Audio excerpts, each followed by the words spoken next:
BA, BCom, BSc, MA, MCom करें विश्व की सबसे बड़ी यूनिवर्सिटी इग्नू से। सॉल्व असाइनमेंट्स और गाइड बुक्स प्राप्त करें। संपर्क करें Mahakal computers, DAV PG college के पास, पंच मंदिरा मोड़ से दाहिने, Siwan. RS James and jewellers, जहां आपके लिए हॉलमार्क जेवर एक से बढ़कर एक डिजाइनों में उपलब्ध हैं। वहीं लेनी हो गोल्ड, डायमंड या चांदी के जेवर तो आज ही चलें सिर्फ और सिर्फ RS जेम्स एंड ज्वेलर्स। सबसे विश्वसनीय shop, Lal palace, station road, Siwan. Mobile number 9572658649 और 7979869474। दमा, फेफड़ा कैंसर, टीबी आदि से है परेशान तो Iman TB chest and heart care clinic है एक बेहतर समाधान। संपर्क करें डॉक्टर आजाद आलम से, centre point, Chakia road, Siwan. अगर आप चर्म रोग, गुप्त रोग या यौन रोग से परेशान हैं और बार बार डॉक्टर बदलने के बाद भी इस बीमारी से छुटकारा नहीं हो पा रहा है, तो समुचित व अस्थायी इलाज के लिए डॉक्टर सृष्टि सिन्हा से मिलिए, जो सिवान जिले की एकमात्र प्रसिद्ध महिला चर्म रोग, गुप्त रोग एवं यौन रोग चिकित्सक है। यहाँ आंखों के नीचे कालापन एवं सूजन, कुष्ठ रोग, बाल गिरना, सफेद दाग, पिंपल्स, दाग धब्बे, लेजर सेवा, अनचाहे बाल एवं तिल निकालने, गालों के गड्ढे भरना, छाल रोग एवं अन्य चर्म रोग, गुप्त रोग व यौन रोग का इलाज किया जाता है। हमारा पता है डॉक्टर AK सिन्हा के समीप, फतेहपुर दुर्गा मंदिर, hospital road, Siwan. Mobile number है 8406890365। पेट, छाती, मधुमेह एवं हृदय रोग से हैं परेशान तो शांति हॉस्पिटल के फिजिशियन डॉक्टर B कुमार करेंगे समाधान। 24 घंटे इमरजेंसी सेवा उपलब्ध। याद रखें, doctor B Kumar, Shanti hospital, Barhariya stand के 100 मीटर उत्तर, Chakiya road, Yaduvanshi Nagar, Siwan. Mobile number 8757309680 और 9162673618।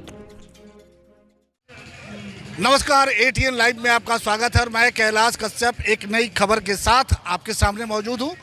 आज जन्माष्टमी का मौका है और हमारे साथ राजद के नेता हैं गब्बर यादव जी। हम उनसे बातचीत करेंगे। गब्बर जी, क्या चल रहा है? आज तो भगवान श्री कृष्ण का जन्मदिन है, लेकिन विपक्ष ये कह रहा है कि आने वाले 10-15 दिन में तेजस्वी जी जेल की सलाखों के पीछे होंगे। क्या कहेंगे? देखिए, सबसे पहले तो आज कृष्ण जन्माष्टमी के शुभ अवसर पे आपको मैं बधाई दूंगा। और रहा विपक्ष की बात, तो भारतीय जनता पार्टी को तो ये शर्म लगना चाहिए कि जिस तरह से स्पीकर पोस्ट पे विजय चौधरी जी बैठे हैं, उनको तो विजय सिन्हा जी को तो कभी रिजाइन दे करके चले जाना चाहिए। तो ये थेथरोलॉजी किए हुए हैं, आज रिजाइन नहीं दिए हुए हैं। बड़ा बीजेपी बड़ा नैतिकता की बात करती है, यहाँ कहाँ ये नैतिकता समाप्त? देखिए, बीजेपी के पास कोई नैतिकता नहीं है सिवाय लोगों को दिग्भ्रमित करने का। अगर जरा से भी उनके अंदर नैतिकता होती तो आज ये विजय सिन्हा जी को रिजाइन दे देना चाहिए था। 164 विधायक लिख करके दे दिए, शपथ हो गया, मंत्रिमंडल का विस्तार हो गया और विजय सिन्हा जी अभी तक रिजाइनेशन नहीं दिए, बने हुए हैं और भागे फिर रहे हैं।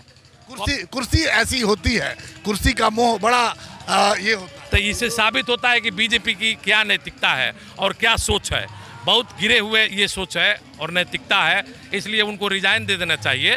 बीजेपी के लोग अभी कुछ दिन पहले धरना पे बैठे हुए थे और वो बार बार ये कह रहे थे कि जनता के मैंडेट का अपमान हुआ है, जनता ने जो मैंडेट दिया था उसका चीरहरण हुआ है। देखिए, भारतीय जनता पार्टी के मुंह पर ही, जैसे अपने मुंह ऊपर करके जब थूकिएगा तो वो आपके ही मुंह पर गिरेगा, वैसे ही ये बात है। आप बताइए कि 2015 में भी चुनाव हुआ था तो महागठबंधन को जनता जनाधार दी थी, जनमत दी थी। उस समय भारतीय जनता पार्टी के लोगों ने 2017 में यही नीतीश कुमार जी को लेकर के सरकार बना लिए। उस समय जनता का माइंडेट का चीरहरण नहीं हुआ था। भारतीय जनता पार्टी, आप देखिए, ये महाराष्ट्र में भारतीय जनता पार्टी को तोड़ करके, शिवसेना को तोड़ करके अपनी सरकार बना ली और भी कई स्टेट में खरीद फरोख्त करके अपनी सरकार बना लेती है बीजेपी। और आज बिहार में जब उल्टा पड़ गया, नीतीश जी ने पटक क्या उल्टा पड़ गया? वो 6 करोड़ का दाम लगा था, कुछ कम लग गया था का? देखिए, वो 6 करोड़ से लेके 15 करोड़ तक का डॉक्यूमेंट हो गया था, लेकिन भारतीय जनता पार्टी का यहाँ गेम फेल हो गया। इसीलिए नीतीश कुमार जी बिहार को बीजेपी समझ नहीं पाई। बिहार को बीजेपी भी नहीं समझ पाई और नीतीश कुमार को वो नहीं समझ पाए। तो नीतीश कुमार जी तुरंत देखे कि हमको बीजेपी मेरा विधायक सब खरीद लेगी, इसीलिए अपना सेटिंग किया और चले आए राजद के दरवाजे पे। और दोनों ये तो वही बात हो गई कि जिसके लिए गड्ढा खोदा स्वयं उसी में आके गिर गए। बिल्कुल, बीजेपी के लोग गिर गए उसी में। वो अपने ही खरीदना चाहते थे, आज उल्टा पड़ गया उन लोगों को। नीतीश कुमार जी चालाक निकले और राजद के पास आ गए दोनों भाई मिल करके। अच्छा, आजकल बर्दाश्त नहीं हो रहा है वो कई तरह के, जैसे कल आपके एक विधायक का सुबह से वायरल कर दिया गया कि आपके एकमा के शायद विधायक हैं कोई श्रीकांत यादव जी कि वो एक उनका आपत्तिजनक वीडियो चलाया जा रहा था, जबकि बाद में दोपहर में ही आ गया कि नहीं वो कहीं और का कोई वकील है उनका है। देखिए, ये बीजेपी के लोग और कुछ मीडिया के लोग ये एक साजिश के तहत चाहते हैं कि सरकार को बदनाम किया जाए। 12 घंटा बने हुए नहीं हुआ था सरकार का, तब तक बीजेपी के बड़े नेता सुशील मोदी जी कहा जाने कहाँ से प्रकट हो गए।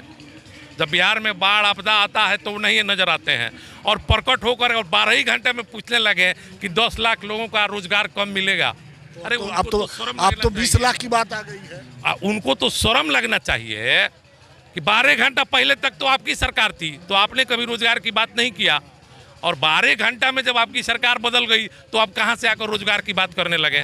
ना मंत्रिमंडल का विस्तार हुआ था। तो भारतीय जनता पार्टी के लोग सिर्फ जुमला और हिंदू मुस्लिम करके सत्ता में बने रहना चाहते हैं और बिहार के जनता को अपनी सीधा साधा वो समझते हैं कि जात पात धर्म के नाम पर बांट करके और इनको बेवकूफ़ बनाया जाए और उसी पर राज किया जाए। वही आज भी विपक्ष के जो लोग हैं जो बीजेपी के विरोध में हैं, जैसे मनीष सिसोदिया हैं दिल्ली में, उनके घर पे भी छापा पड़ा है और शायद इसी को लेकर के बिहार के जो भाजपा नेता हैं वो कह रहे हैं कि 10 से 15 दिन में तेजस्वी जी सलाखों के पीछे होंगे।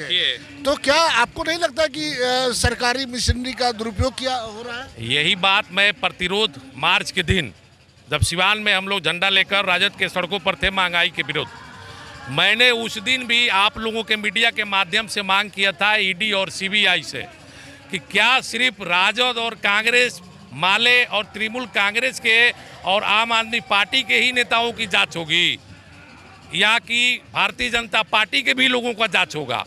तो ये टोटली जो है ईडी एक प्रकोष्ठ बन गया है। ईडी और सीबीआई भारतीय जनता पार्टी का एक प्रकोष्ठ बन के रह गया है और जहां वो लोग चाह रहे हैं वहीं रेड करा रहे हैं और उसमें झूठा सा आरोप लगा करके फंसा करके, और यही चाहते हैं कि लोग गद्दी छोड़ दें, संघर्ष नहीं कर पाए, हम लोग आराम से सत्ता में बने रहें। आप लोग जिस तेजी से अभी काम जो नीतीश जी की और तेजस्वी की जो सरकार बनी है और जिस तेजी से जो घोषणाएं हो रही हैं, चाहे वो नौकरी की लेकर के हो या और सारी बातों को लेकर के, आपको क्या लगता है कि ये सब कुछ 24 को सामने रख के किया जा रहा है? देखिए, निश्चित रूप से आप देखे होंगे कि सब विभाग में जितना पद खाली है उसको भरा जाएगा और निश्चित रूप से नौकरी दी जाएगी। जो हमारे नेता तेजस्वी यादव ने जो वादा किया है बिहार की जनता से वही एक खरा उतरेंगे। बाकी तो भारतीय जनता पार्टी के लोग वादा करते हैं और गायब हो जाते हैं। शराब केंद्र सरकार और भारतीय जनता पार्टी के भी लोग से पूछिए कि जो उन्होंने चुनाव में कई करोड़ लोगों को रोजगार देने की बात की थी वो क्यों नहीं दे रहे हैं आजकल।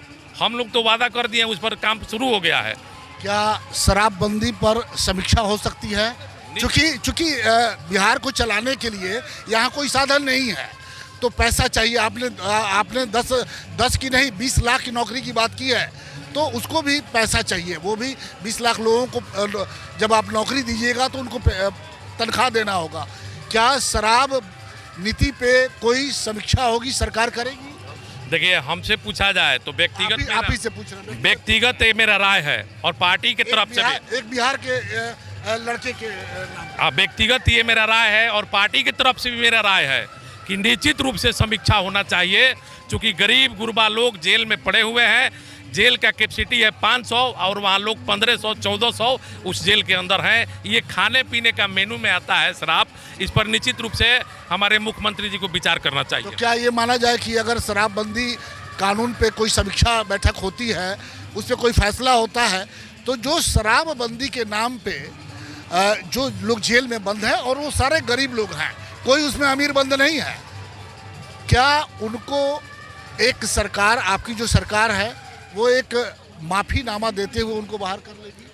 देखिए, इस पर विचार होगा, सुझाव दिया गया है और भी सुझाव जाएगा और निश्चित रूप से महागठबंधन की सरकार इस पर विचार करेगी और समीक्षा बैठक होगा। चलिए, आपने देखा कि अभी गब्बर यादव जी से बहुत सारी मुद्दों पे बात हो गई और गब्बर यादव की एक विशेषता ये है कि बड़ा खुल के बोलते हैं, वो कहीं लाग लपेट वाली बात नहीं होती है और इसीलिए शायद हमें भी पसंद आते हैं। ऐसे लोगों से बातचीत करने में हमें भी मज़ा आता है कि वो बिना लाग लपेट के सरकार की जो नीति है और विपक्ष का जो रोल है उस पर अपनी बात को रखे। गब्बर यादव जी ने साफ शब्दों में कहा कि बीजेपी का मंसूबा पूरा नहीं होगा। अब एक चीज़ बता दें, एक सवाल अंतिम, कि क्या सांप्रदायिक शक्तियाँ, अब तो आप लोग आ गए सत्ता में, क्या बिहार से ये समाप्त होगी?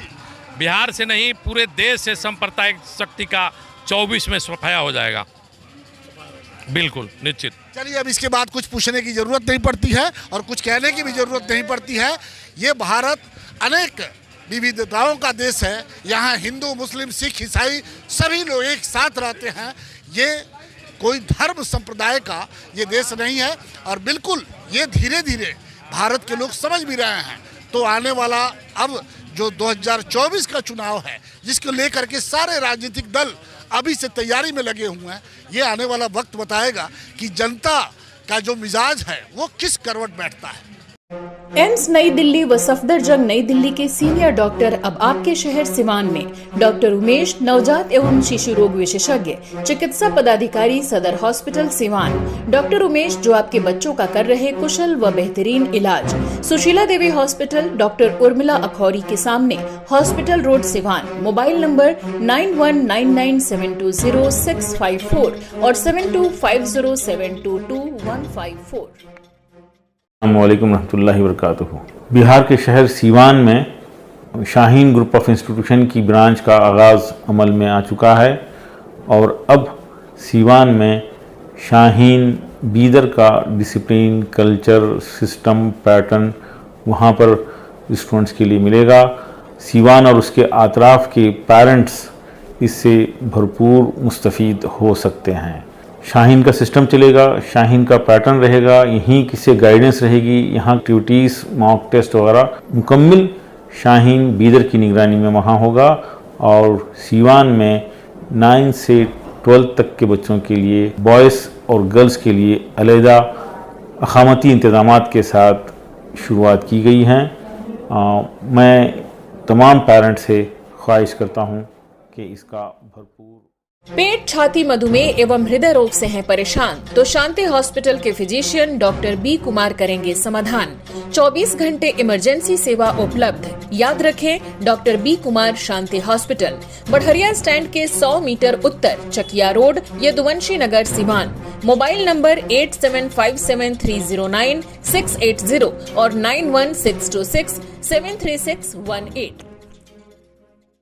Pathibhara RGD memorial hospital, Khurmabad, Siwan, जहां general physician doctor Sanjay Kumar Singh, dental physician and surgeon doctor Anil Kumar Singh एवं डॉक्टर सूर्यदेव प्रसाद द्वारा किया जाता है मरीजों का बेहतर इलाज। 24 घंटा इमरजेंसी सेवा उपलब्ध। डॉक्टर SD प्रसाद, DHMS, BU, FPT, Muzaffarpur, homeopathic द्वारा 40 साल से अधिक असाध्य रोगों के इलाज का अनुभव। मरीज देखने का समय प्रत्येक माह 1 तारीख से सिर्फ 10 तारीख तक। समय सुबह 10 बजे से शाम 3 बजे तक। बेहतर से बेहतर इलाज के लिए पहुँचे Pathibhara RGD memorial hospital, Khurmabad, Siwan. संपर्क करें 9801503892 और 9955011236।